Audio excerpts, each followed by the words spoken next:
Well,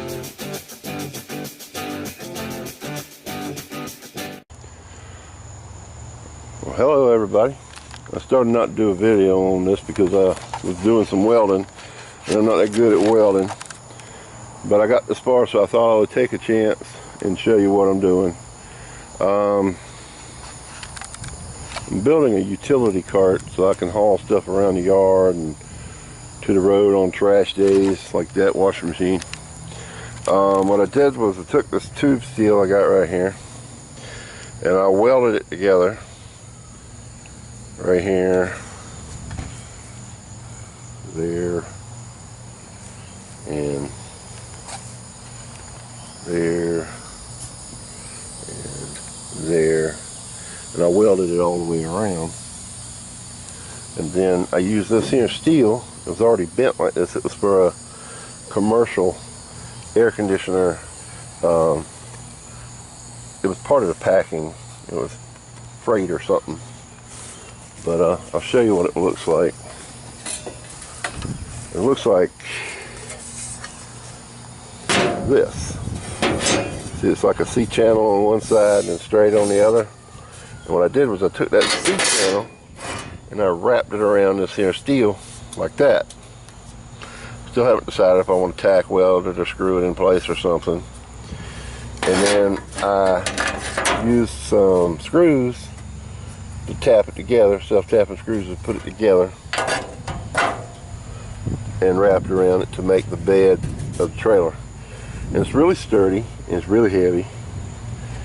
Anyway, these wheels I got from Harbor Freight. They were $13 a piece. Metal rim with a tube. I didn't really want tube, but $13.30 for the no flat. So for that price I can afford to buy another one later if I have to.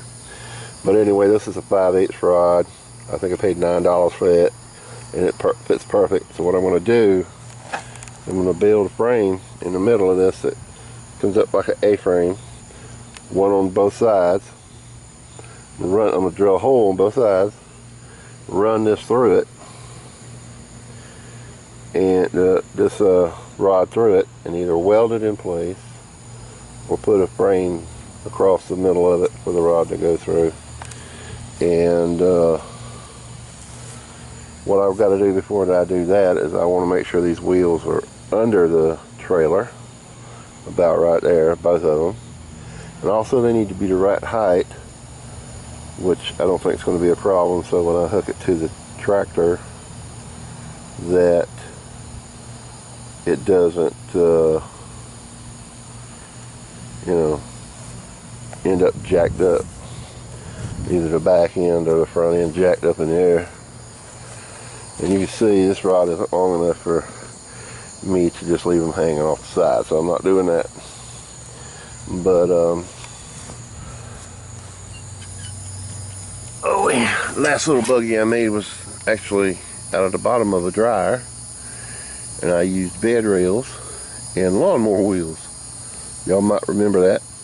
Well, after I hauled a bunch of wood to the road a time or two, the wheels didn't have no support between them, so they went, and I ended up basically dragging the load to the road.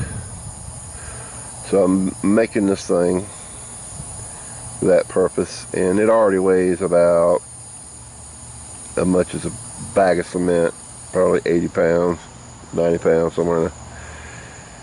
And by the time I'm done, it'll probably weigh about 110 pounds, 120 pounds, who knows. But I got what I want to do next is I'm going to put a bar across the middle here. I'm going to notch that part out in the middle right there for the bar so that it'll go between these two, and I'm going to weld it in place. And what the purpose of that is going to be is it's going to be a little bit further this way from the center, and I'm going to run another bar from there across to the front. It's going to be the tongue, and I haven't figured out yet if you see that right there. It'll zoom in. That's the tongue of the trailer, I mean the tractor. Don't want to zoom in, it's getting dark. Don't want to zoom on nothing. But anyway, I think that's over there. It's going to be too thick to like cut a groove in it and use it like that. So what I might do is cut it kind of like this, where it goes kind of swoops down and goes flat. Give me a flat surface right there to go on the top of that, and then weld me another piece across here to strengthen it so that I have a gap there, and drill a hole through there for the pin, whatever size the pin will be. I've got a pin, but I think I'm gonna get a little bit longer one. But I'm debating whether or not I want to that seam right there. I was debating whether I wanted to weld it across the middle, but if I do that, I'd never be able to get it apart if I wanted to. So I probably won't. But I have that piece that's leaning up in front of the washer there. I'm going to use for the header panel. It's going to go on that end. It's going to, well, that's the bottom, so it's going to go down. But I'm going to bolt that onto the back of that, and then I have two more pieces over there that I'm going to make the sides out of, and I'm going to bolt them through here. Like it has the flat part right here, I'm going to turn that to the outside so that the face of it is facing in for a smooth finish on the inside. And then I'm going to bolt the flat part down, leaving the top part like this here, so it's kind of like a cap, if you will.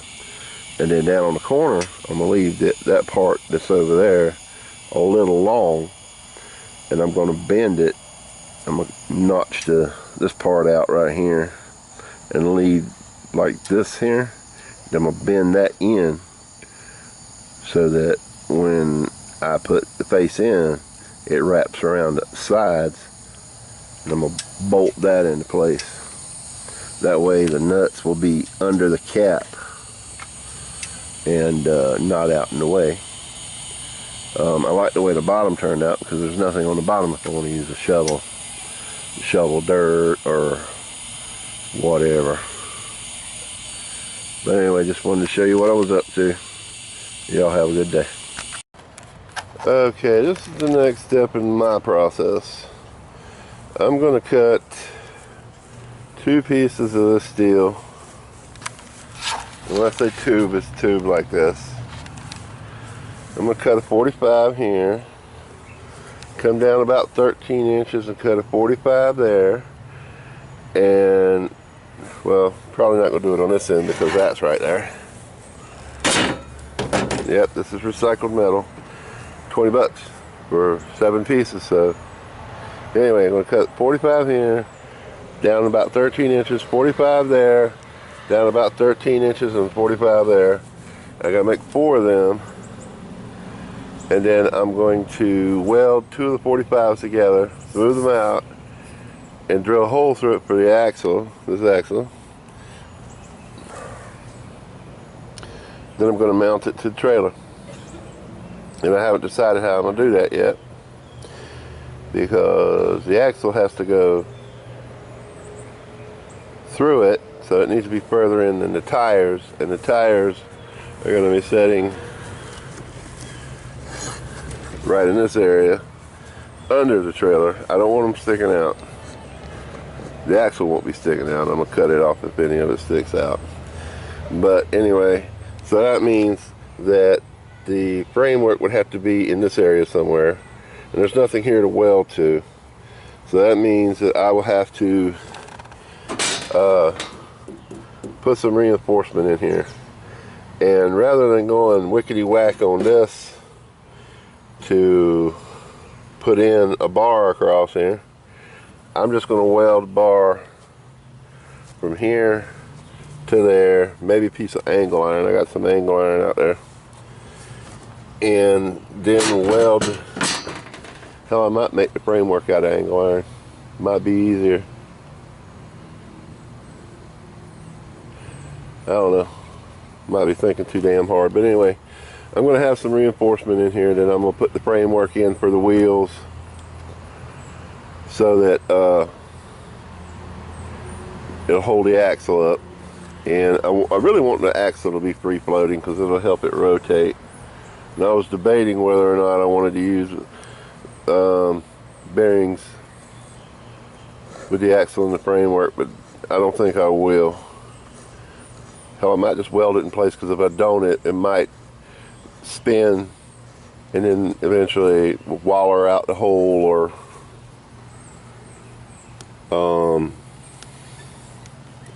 start chewing into the axle anyway. So without bearings, I might as well weld it, because this here isn't really big enough to put a bearing in. So that's probably what I'm going to do. Anyway, on to the next step. Okay, new plan. Not going to use the thick stuff. I'm going to take and cut my pieces out of this. Only going to be a little bit longer, probably 15 inches instead of 13. And what I'll do is I'll take the wheel, and it will ride kind of in the middle. The back side of it will ride kind of in the middle of the steel. That'll give me enough room to cut my metal and use the flat side of it to weld here on the back of this and bring it up and make my framework. And then when I do that, I mean, it's going to be two pieces. I'll probably cut it on one side, remove like a V, bend it, and then weld it. And then after I drill a hole for the axle to go through, I'll run a piece from one side to the other to give it some strength and stability. And if the axle is riding in this groove right here and then going through the hole, maybe I won't have to weld it, but I'm not going to count my chickens until they hatch. So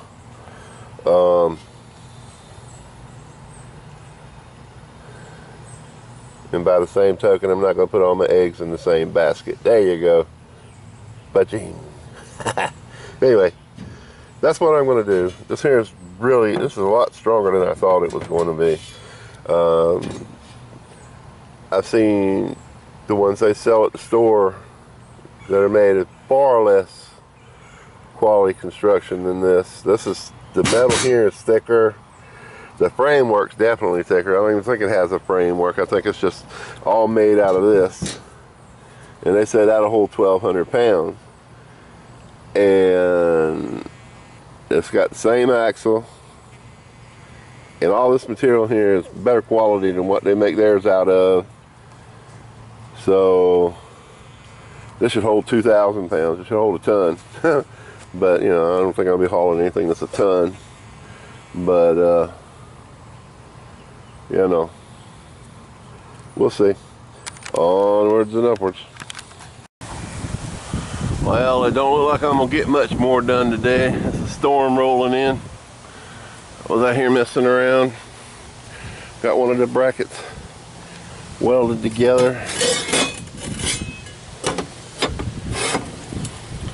I'm gonna weld it in there like that. That'll be high enough for the wheels.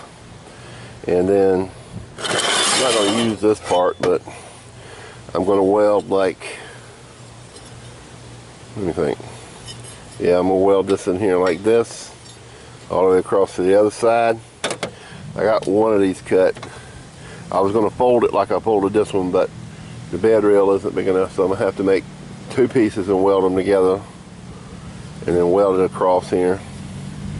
And then I'm going to cut a piece to go between the two that goes here like that to give it strength and stability.